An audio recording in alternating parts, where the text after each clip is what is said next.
இது நம்ம ஃபேமிலி. வீட்டுக்கு வீடு வாசப்படி திங்கள் முதல் வெள்ளி வரை மாலை 6:30க்கு உங்கள் விஜயில். இந்த 10 ஆண்டு காலமும் இந்த நாடு கார்ப்பரேட்டுகளால் தரோவா கொள்ளையடிக்கப்பட்டிருக்கிறது. மோடி போட்ட ஒவ்வொரு திட்டமும் முதலீட்டாளர்களுக்கும் கார்ப்பரேட்டுகளுக்கும் பயனளித்ததை தவிர இந்த நாட்டு மக்களுக்கு ஒருவருக்கும் எந்த பலனும் அளிக்கல. முஸ்லிம்கள் அப்படின்ற தொடர்பா இவங்க தொடர்ந்து இந்த சங் பரிவார் அமைப்புகள் RSSல இருந்துட்டு விஸ்வ இந்து பரிஷத்துல இருந்துட்டு தொடர்ந்து ஏற்படுத்தி வந்த அந்த பரப்புரையினால அந்த மக்களிடையே வந்துட்டு ஒரு அச்சம் இருக்குது இல்லையா, அந்த அச்சத்தை ஒரு பெருசாக்குறாரு. இந்த நாடு பாதுகாப்பா இருக்கணும்னா மறுபடியும் நான் தான் வரணும். இந்த நாடு அப்படியே உங்ககிட்ட இருக்கிறது எல்லாத்தையும் பறிச்சு முஸ்லீம் கிட்ட கொடுத்துருவாங்க, நிறைய புள்ள பேத்துக்கிறவனுக்கு கொடுத்துருவாங்க. இப்படி பேசுறாருன்னா ஒரு சாதனை, அப்போ சாதனைன்றது பொய். சோ உடனே இந்த மனிதன் என்ன பண்றாரு, அடுத்தபடியா டக்குன்னு மதவாதத்துக்கு வந்துடுறாரு. பழைய இடம் மதவாதத்துக்கு வந்துட்ட உடனே என்ன பண்றாரு, மக்கள் கிட்ட அச்சத்தை ஏற்படுத்துறாரு.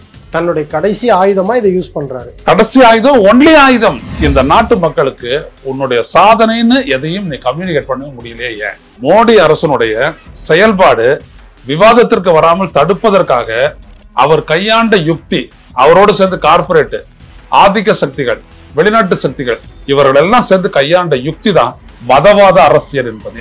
பிஜேபி தலைவர்களே நாங்க 200 இடங்களுக்கு மேல தன்னிச்சையா ஜெயிக்க போறோம்னு அவங்களோட இது அவங்களே கம்மி பண்ணிக்கிறாங்க. அப்போ ஒரு தோல்வி பயம் பாஜகவினர்கிட்ட வந்தது தலைமைக்கு தெரிஞ்சு அது பிரதமர் மூலியமா வெளிக்காட்டப்படுதா? அன்னைக்கு நீங்க பாத்தீங்கன்னா தேர்தல் அன்னைக்கு காத்தால வரைக்கும் அவங்க ரொம்ப காலர் தூக்கி விட்டுட்டு தான் பேசினாங்க. ஆனா மத்தியானத்துக்கு மேல பாத்தீங்கன்னா காத்து பிடிங்கி விட்ட பலூன் மாதிரி ஆனாங்க. அன்னைக்கு சாயந்தரத்துக்கு அப்புறமே பாருங்க ஒருத்தன்ல மூச்சு விடுறதுக்கு பாஜக சார்பா ராகுல் காந்தி சொன்னது ரொம்ப ரைட்டு. அவர் முகத்துல ஒரு அச்சம் வந்துருச்சு. இந்த தோல்வி தான் இன்னும் இந்த 2வது கட்ட 26ஆம் தேதி நடக்க போகுது. இதுக்கப்புறம் இன்னும் மோசமாகும். கிட்டத்தட்ட 7வது ஃபேஸ்லாம் பிரச்சாரம் பண்றதுக்கு மோடி வருவாரா அப்படின்றது கூட சந்தேகம் தான். அவரே இந்த மாதிரி பேசுறது மிகப்பெரிய மத கலவரத்தை தூண்டும் இல்லையா? அவங்களுடைய அரசியலே வந்துட்டு டிவிசிவ் பாலிடிக்ஸ் தாங்க, பிளவுதானே அவங்களுடைய அரசியல். இந்த நாட்டினுடைய எந்த பிரச்சனையும் தீர்க்கக்கூடிய ஒரு எண்ணமே அற்ற ஒரு கட்சி தான் பாஜக. நல்லா புரிஞ்சுக்கங்க. ஒரு ஜனநாயக அரசியலுக்கு தகுதி பெறாத ஒரு கட்சி இருக்குன்னா அது பாரதிய ஜனதா கட்சி தானே. பாஜகவினரே காமராஜர் போல ஆட்சி தரும் அவங்களுக்கு அவர் கொளுத்தா பார்த்தாங்க டெல்லியில, தெரியுமா அவங்களுக்கு? சார் வணக்கம். வெறுப்பு பேச்சு அப்படிங்கிறது நம்ம சின்ன குழந்தைகளுக்கிட்ட இருந்து சொல்லி கொடுத்து வளர்க்குறோம். இந்த மாதிரி பேசக்கூடாது, உன்னை போலவே இன்னொரு குழந்தையும் பாரு, எல்லாரையுமே உனக்கு ஈக்குவலா மதி, எல்லாருக்கும் மரியாதை கொடு அப்படின்னு சொல்லி நம்ம வீட்டில் இருந்தாலும் சரி எல்லா குழந்தைகளுக்குமே நம்ம சொல்லி கொடுத்து வளர்த்துக்கிட்டு இருக்கோம். ஆனா பிரதமர் மோடி அவர்களே ஒரு ஸ்டேஜ்ல வந்து அது குறித்து பேசுறாரு, வெறுப்பு வந்து இன்னொரு மதத்தின் மீது பரப்புற மாதிரி பேசுறாரு. இது குறித்து தேர்தல் ஆணையத்துல போயிட்டு ஒரு புகார் கொடுக்கப்பட்டா அதற்கு கருத்து தெரிவிக்க விரும்பவில்லைன்னு தேர்தல் ஆணையம் சொல்றாங்க. இந்த மாதிரி விஷயங்களை எப்படி சார் பாக்குறது? இது ரொம்ப ஒரு கேவலமான அதிர்ச்சி தரத்தக்க ஒரு விடயம். அது அவலம். இப்போ இவர் சொன்ன விடயத்துல ஏதாவது உண்மை இருக்கா அப்படின்றத முதல்ல பார்க்கணும். காங்கிரஸ் உள்ளிட்ட அந்த இந்தியா கூட்டணி ஆட்சிக்கு வந்த உங்களுடைய சொத்துக்களை எல்லாம், பணத்தை எல்லாம், அக்கௌண்ட்ல இருக்கிற பணத்தை எல்லாம் எடுத்துக்குவாங்க, உங்க வீட்டில் இருக்கிற தங்கத்தை எல்லாம் எடுத்துக்குவாங்க, அவங்க கிட்ட பழங்குடியினர்கிட்ட இருக்க வெள்ளியெல்லாம் பிடிக்குவாங்க, உங்களுடைய தாலியில் இருக்க தங்கம் கூட இருக்காது, உங்களுடைய தாலியை எடுத்துக்கிறவாங்க, இப்படி எடுத்து அதை அப்படியே தூக்கி முஸ்லீம்கள்கிட்ட கொடுப்பாங்க. இதெல்லாம் சாத்தியமா? முதல்ல இது இந்த நாட்டிலேயாவது நடந்திருக்குதா? இப்போ பாகிஸ்தான் அப்படின்றது டோட்டலா அது ஒரு இஸ்லாமிக் ஸ்டேட்டு, நம்மளது ஒரு டெமோக்ரஸி செக்குலர் ஸ்டேட்டு. அந்த ஸ்டேட்ல அது மாதிரி நடந்திருக்குதா? புடிங்க யாருக்கிட்டாவது கொடுத்துருக்குறாங்களா? இல்லை இந்த பங்களாதேஷ் அந்த மாதிரி நடந்திருக்குதா? இல்லை பர்மால நடந்திருக்குதா? இல்லை ஈவன் ஆப்கானிஸ்தான்ல வந்து நடந்திருக்குதா? அப்ப இல்லாததை இந்த ஆள் வந்துட்டு நம்புவாங்கன்னு ஏன் சொல்றாங்க? இந்த பிரதமர் ஏன் நம்புவாங்க அப்படின்னு எதிர்பார்த்து அவர் சொல்றாரா? அது இல்லை.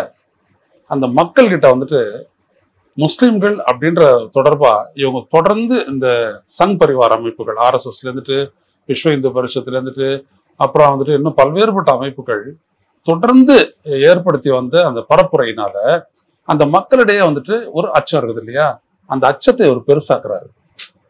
பெருசாக்கி அதன் மூலமா ஒரு டிவிஷனை ஏற்படுத்துறாரு. ஒரு எதிரியை காட்டு, மற்றவர்களை ஒன்று சேர் அப்படின்ற மாதிரியான ஒரு பாசிஸ்ட் தத்துவம், அரசியல் தத்துவத்தை ஒரு கடைபிடிக்கிறாரு. இது ஒன்றும் புதுசு இல்லை. இது மோடி கிட்ட இருந்து நம்ம தெரிஞ்சுக்க வேண்டிய அவசியம் இல்லை. அந்த டிவைட் அண்ட் ரூல் வெள்ளக்காரன் பண்ணா, எல்லாருமே பண்ணாங்க. கடைசியில நாடு துண்டா போச்சு, இந்தாண்ட போச்சு, அந்தாண்ட போச்சு, எல்லாமே போச்சு. உருப்படல மொத்தத்துல, அவ்வளவுதானே. ஆனா இத வந்துட்டு இப்படியாப்பட்ட ஒரு விடயத்தை அந்த மக்கள்கிட்டயே 10 ஆண்டு காலத்துக்கு அப்புறம் சொல்ல வேண்டிய அவசியம் இல்லை. 2014 நீங்க வந்துட்டு பரப்புரை பண்றீங்க. 478 இடங்கள் எனக்கு நல்லா நினப்பு இருக்குது. ஹெலிகாப்டர்லையும் பிளைட்லையும் பறந்து போய் ஒரு இடத்துலையும் பரப்புரை பண்ணார். ஒரு நாளைக்கு 5 கூட்டம் 6 கூட்டம் அப்படிலாம் வந்துட்டு பேசினாரு. அங்கேருந்து அஸ்ஸாம்ல இருந்து இந்தாண்ட குஜராத் வரைக்கும், அந்தாண்ட காஷ்மீர்ல இருந்து ஆரம்பிச்சு இந்தாண்ட கன்னியாகுமரி வரைக்கும் வந்துட்டு மோடி பரப்புரை பண்ணாரு. அப்பெல்லாம் தமிழ்நாடு அவர் பெருசா குறி வைக்கல. அப்ப கூட நீங்க பாத்தீங்கன்னா இந்த விஷயத்தெல்லாம் அவர் பேசவே இல்லை. வளர்ச்சியா தான் சொன்னாரு. கருப்பு பணத்தை பத்தி பேசினாரு. கருப்பு பணத்தை மீட்டு கொண்டு வருவேன் அப்படின்னு சொன்னாரு. வேலை வாய்ப்பு அப்படின்னு தான் சொன்னாரு. அப்போ அன்னைக்கு நீங்க எது இந்த நாட்டு மக்கள் எதிர்பார்க்கறாங்க அப்படின்றத உணர்ந்துருந்தீங்க. சரிதானே? சோ ஒரு மனிதன் அடுத்த 10 ஆண்டு காலத்துல பிரதமர் ஆன உடனே இதெல்லாம் செய்யல, அது வேற விடயம். அது வச்சிருங்க, நான் அது வார்த்தையும் வரல. 2 கோடியும் பேருக்கு வேலையும் இல்லை, 17 லட்சத்தை அந்த அக்கௌண்ட்லயும் போடல, வேலை பணத்தினுடைய மதிப்பை மீட்பா அப்படின்றது நடக்கல, அப்புறம் பெட்ரோல் டீசல் வேலையெல்லாம் குறை பண்றதும் நடத்தல. மாறா இதுக்கு எதிராக எல்லாமே நடந்துச்சு. பெட்ரோல் டீசல்ல கொள்ளையடிச்சாங்க, வரியை போட்டு கேஸ்ல கொள்ளையடிச்சாங்க, 400ன்றது 1150 ரூபாய் ஆகி போச்சு. ரைட்டுங்களா? ரூபாயினுடைய பணவீக்க வரலாறு காணாத அளவுக்கு சரிஞ்சு கிரிஞ்சு இப்போ 86 ரூபாயில நிக்குது. எல்லாம் நடந்துச்சு.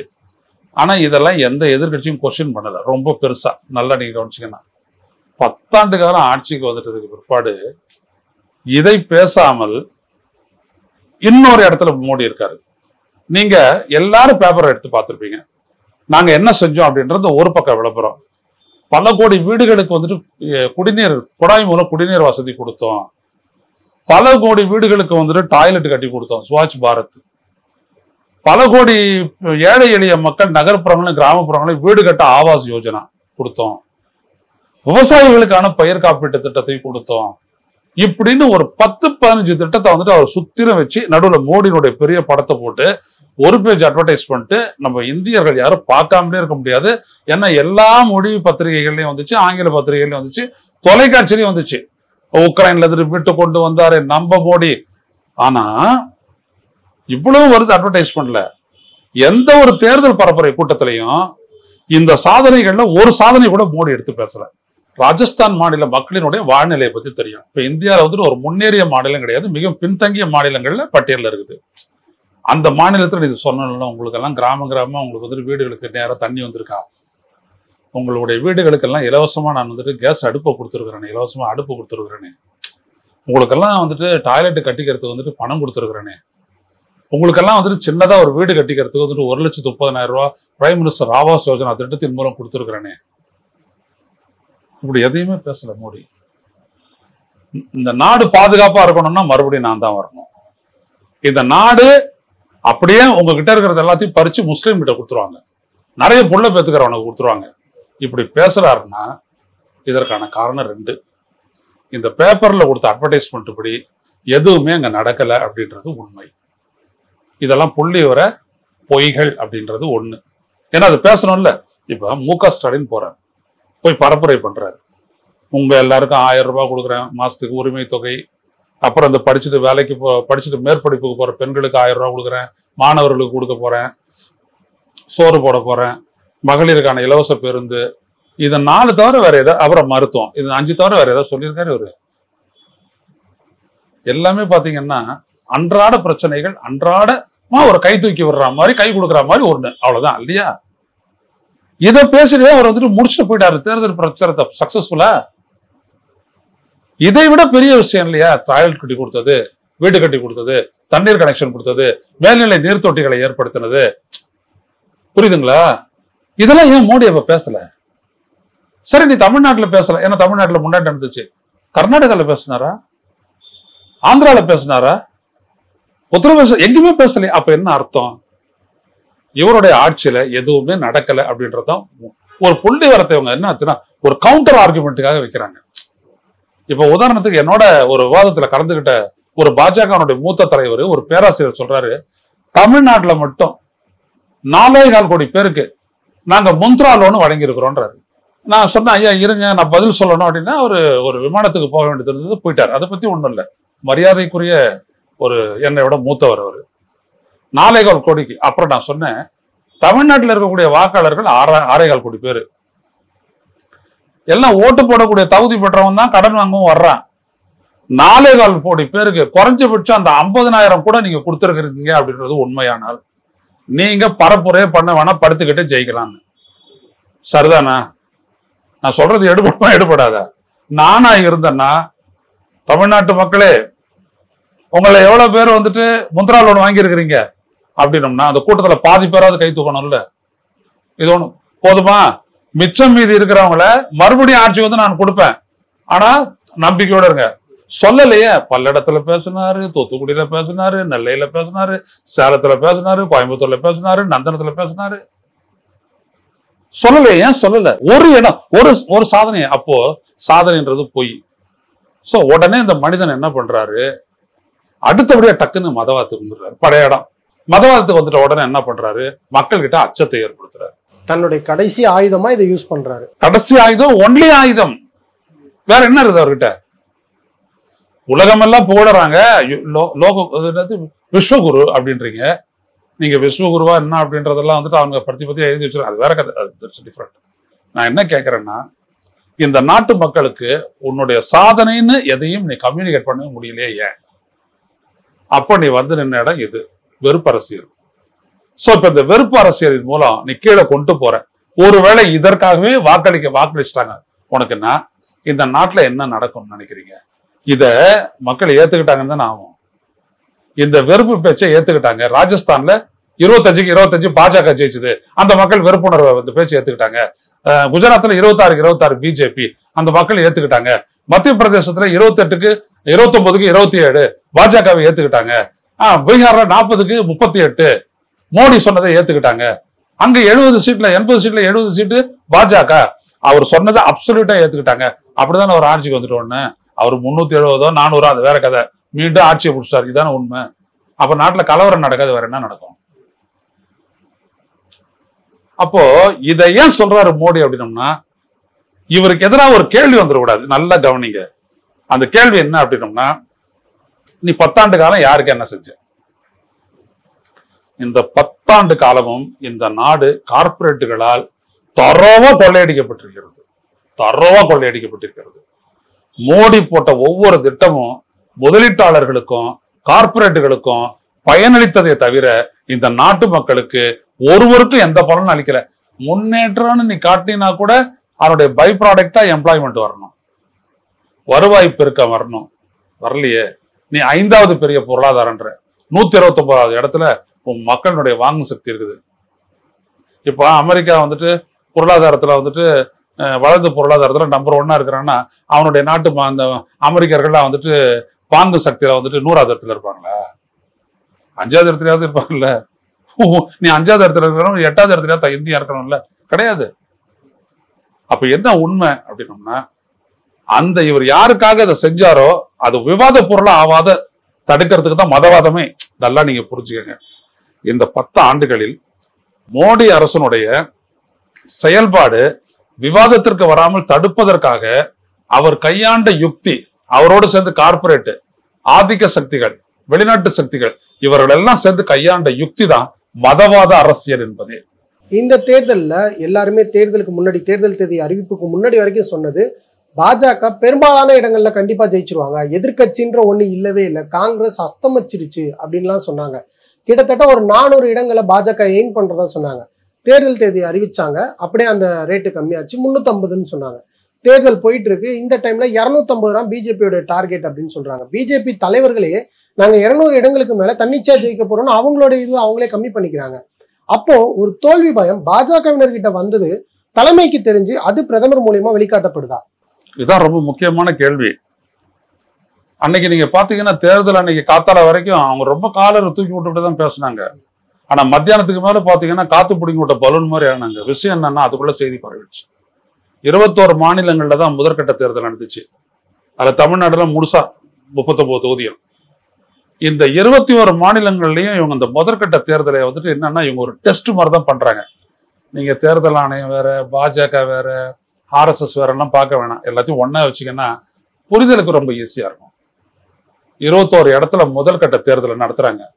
அதுல பாத்தீங்கன்னா குஜராத்ல ஒரு 4 இடம், மத்திய உத்தரப்பிரதேசத்துல ஒரு 8 இடம், மத்திய பிரதேசத்துல ஒரு 4 இடம், ராஜஸ்தான்ல ஒரு கொஞ்சம் இடம், அப்புறம் ஹரியானால ஒரு 2-3 இடம். என்னது இது? தமிழ்நாட்டுல 39 தொகுதி இருக்குது, 6.25 கோடி வாக்காளர்கள், ஒரு ஃபேஸ்ல முடிக்கிற. இதே தானே பீகாரம், 40 சீட்டு, இதே பாப்புலேஷனு. அடிச்சுட்டு போக வேண்டியதானே? 2 நாள்ல உத்தரப்பிரதேசத்தை முடிய முடியாதா? அப்படியே அங்க இருக்கிற ஃபோர்ஸ் அப்படி போய் நவுத்தி போ, 2 நாள்ல முடிச்சுட்டு போ. ஒண்ணு 26ஆம் தேதி, இன்னொன்னு 1ஆம் தேதி முடிஞ்சு போச்சு தேர்தல். ஏன் செய்ய மாட்டேங்கிற? ஏதோ ஒரு வேலை இவங்க செய்யணும், சேட்டலைட் வச்சு செய்யறாங்களோ, எப்படி வச்சு செய்யறாங்களோ, அது அவங்களுக்கே வெளிச்சம் விட்டுறேன். மனிதனுடைய புரிதலுக்கு அப்பாற்பட்ட எந்த களவாணித்தனமும் நீங்க பண்ண முடியாது. கொஞ்சம் யோசிச்சோம்னா வந்துடும் எல்லாமே, அது வேற. அப்ப இந்த மாதிரி 21 இடங்கள்ல, மாநிலங்கள்ல 102 இடங்கள்ல வச்சாங்க பாருங்க. ஆப்டர்நூன் உள்ளே தெரிஞ்சு போச்சு வழிச்சிட்டாங்கடா மக்கள் அப்படின்ட்டு. அன்னைக்கு சாயந்தரத்துக்கு அப்புறமே பாருங்க, ஒருத்தன்ல மூச்சு விடுறதுக்கு பாஜக சார்பா அண்ணாமலை வெளிநாடு போயிட்டாரு, வெளி மாநிலம் போயிட்டாரு, எல்லாரும் போயிட்டாங்க. போய் அடங்குனவங்க தான். இந்த ஊடகத்துல வந்து பேசக்கூடிய 4-5 பேரை தவிர ஒருத்தர்கிட்ட இருந்து மூச்சு பேச்சு கிடையாது. இதைதான் மோடிக்கும் எட்டியிருக்கோம். ஏன்னா எக்ஸிட் போல் அப்படின்றது எடுப்பாங்கல்ல, எடுத்தவன் எல்லாம் சொல்லியிருப்பான்ல, இல்ல கண்ணா உனக்கு போயிடுச்சு, தமிழ்நாடு மட்டும் இல்ல எல்லா இடத்துலயும் போயிடுச்சு, வடக்கு தெற்கு கிழக்கு மேற்கு எல்லா இடமும் போயிடுச்சு, பாத்துக்கோ அப்படின்ற இடம் தான் அவருக்கு ஏற்பட்ட அந்த அச்சம். அதுதான் இங்க தமிழ்நாட்டுக்கு வரும்போதெல்லாம் அவர் காட்டின அந்த உற்சாகம் வந்துட்டு அந்த ராஜஸ்தான்ல மற்ற இடங்கள் எல்லாம் பேசும்போது பாத்தீங்கன்னா அது இல்லவே இல்லை. முகத்துல ஒரு பயம் வந்துச்சு. ராகுல் காந்தி சொன்னது ரொம்ப ரைட்டு, அவர் முகத்துல ஒரு அச்சம் வந்துருச்சு. இந்த தோல்விதான் இன்னும் இந்த 2வது கட்ட 26ஆம் தேதி நடக்க போகுது. இதுக்கப்புறம் இன்னும் மோசமா போகும். கிட்டத்தட்ட 7வது ஃபேஸ்ல எல்லாம் பிரச்சாரம் பண்றதுக்கு மோடி வருவாரா அப்படின்றது கூட சந்தேகம் தான். அந்த மாதிரி ஒரு நிலையத்தான் ஏற்படும். ஏன்னா அந்த நாட்டு மக்கள் இந்த 10 ஆண்டு காலத்துல அப்படி ஏமாற்றப்பட்டிருக்கிறார்கள். ஏதோ மாறுது, ஏதோ நடக்குது, ஆனா நம்மளுக்கு புரிய மாட்டேங்குது. 10% ஓட்டை கூட்டி சொல்றாங்க, அப்புறம் பார்த்தா அதை குறைச்சு சொல்றாங்க. இதெல்லாம் இது வரைக்கும் நம்ம கண்டு கொள்ளாதது. எனக்கு 68 வயசு ஆயிடுச்சு, எத்தனையோ தேர்தலில் பார்த்துட்டேன். நான் ஏஜெண்டா நின்று இருக்கிறேன், அரசியல்ல இருந்திருக்கிறேன், எனக்கே புரியல. 69-68% சொல்லுவாங்க, மறுநாள் கதால எல்லாம் கரெக்ட் பண்ணி 71-72% சொல்லுவாங்க. ஒரு சின்ன வித்தியாசத்தோட அது கூடுதுமே வரையும் குறையாது. இப்ப என்னடா அண்ணா எங்கேயோ எடுத்துட்டு போயிட்டு 66 சொன்னது அப்புறம் பார்த்தோம்னா 56ன்றாங்க, தூத்துக்குடியில வந்துட்டு 79ன்றாங்க, அப்புறம் கேட்டா 68ன்றாங்க. என்ன இதெல்லாம்? ஒரு ஆப் இருக்குது, அந்த ஆப்ல அவன் 2 மணி நேரத்துக்கு ஒரு முறை எத்தனை பேர் போலா இருக்கிறாங்கன்னு என்னெல்லாம் வேண்டாங்க. அந்த ஓட்டு பதிவு பண்ற ஓட்டு போட்டீங்களா, வரல காட்டுங்க, ஓகே. நீங்க போயிட்டு ஓட்டு போடுறதுக்கு முன்னாடி போங்கன்னு சொல்றதுக்கு முன்னாடி அந்த லேடி வந்துட்டு ஒரு சர்க்கிள் போட்டாங்களா, ஒரு 1 2 3 போட்டதுல எந்த நேரம் வேணாலும் எவ்வளவு பேர் ஓட்டு போட்டாங்கன்னு அந்த ஷீட்டு காட்டும். இந்த ஷீட்ல 11 மணிக்கு இவ்வளவு பேர் ஓட்டு போட்டாங்க, ஒரு பதிவு, booth number, total oats, 11 o'clock அது போட்டு டக்குன்னு போட்டாங்கன்னா அது போயிடும். மாவட்ட தேர்தல் அதிகாரியினுடைய டேபிளுக்கு போயிடும். இறுதியில தான் 17C ஃபார்ம்ல ஃபில்அப் பண்ணும், போயிடும். இதுல என்ன குழப்பம் வர்றதுக்கு இருக்கு? அதுவே அந்த ஆப்பே சம்மப் பண்ணிடும். 11 மணிக்கு வந்திருக்கக்கூடிய இடத்துல இருந்து எவ்வளவு அப்படின்ட்டு. இதுல என்னங்க வந்துட்டு மாறுதல் வந்துட்டு 10% ரேஞ்ச் எல்லாம் எப்படிங்க வரும்? கடைசி கட்டத்துல நிறைய போல் பதிவானதை சொன்னாங்க. நான் அப்பவே சொன்னேன், திஸ் வில் நாட் கிராஸ் 65. மாலை முரசு இருந்தபோது நான் சொன்னேன் கிராஸ். ஆனா சிலர்லாம் சொன்னாங்க 75 வரும்னாங்க, நான் வராதுன்னு.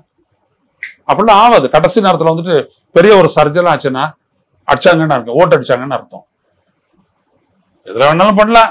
மத்திய பிரதேசத்துல பாக்கலையா நம்ம, பாரதிய ஜனதா கட்சி மை போட்டவொடனே அவர் போறாரு, இவர் ஒருத்தர் போயிட்டு போடுறாரு, எவ்வளவுதான். மிரட்டி செய்ய முடியாதுன்னா எல்லாம் செய்யலாம். ஆக இந்த முடிவு தான் இவர்களை அதிர்ச்சிக்கு உள்ளாக்கி மதவாதத்தில் கொண்டு சென்று தள்ளுகிறது.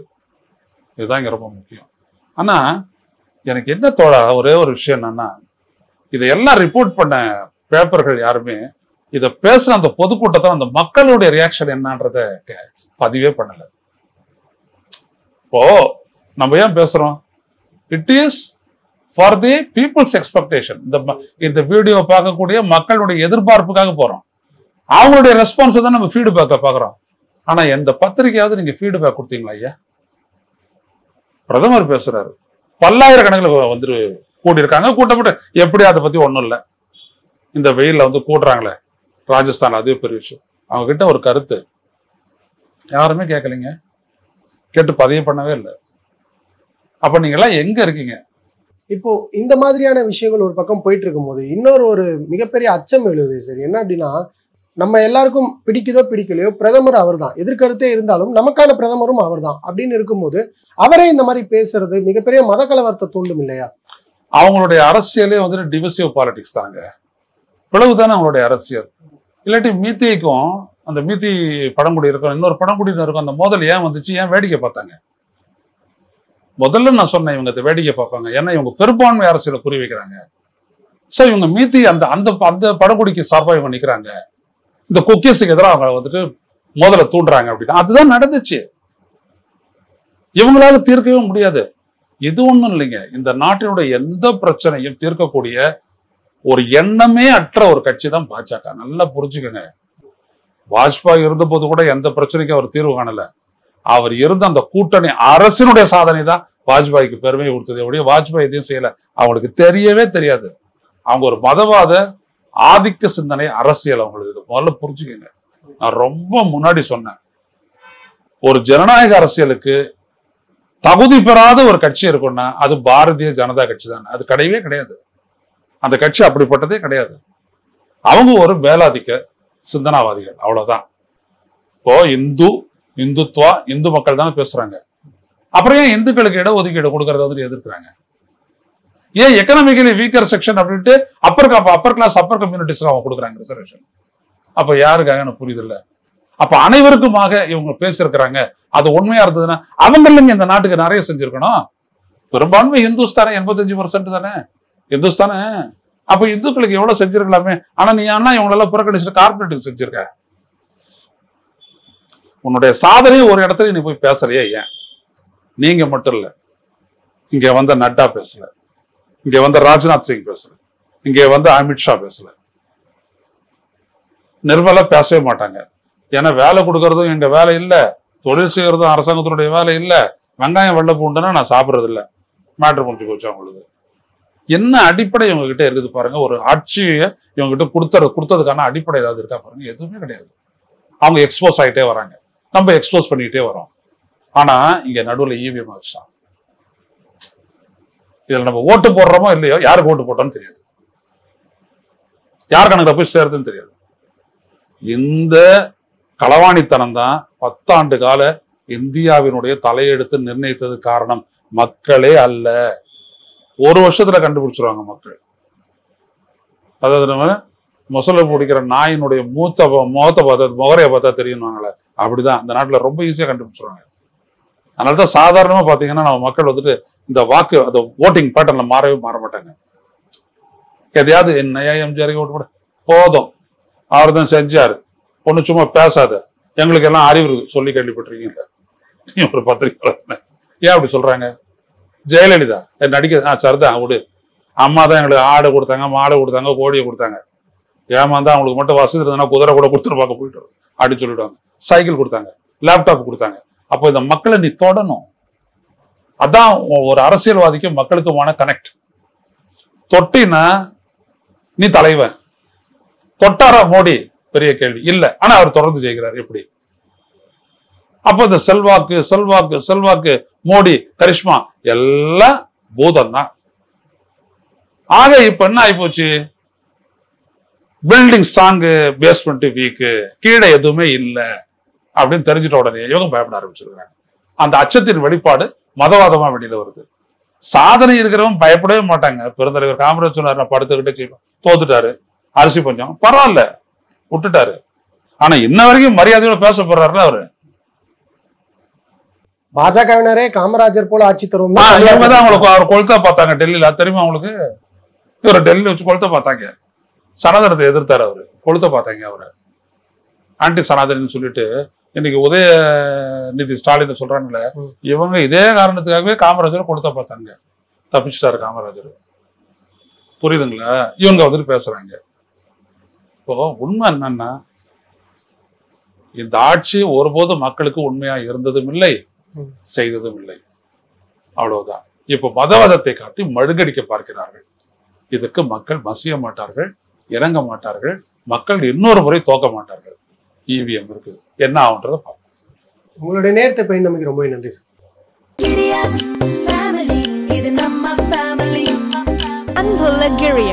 இது நம்ம ஃபேமிலி. வீட்டுக்கு வீடு வாசப்படி திங்கள் முதல் வெள்ளி வரை மாலை 6:30க்கு உங்கள் விஜயில்.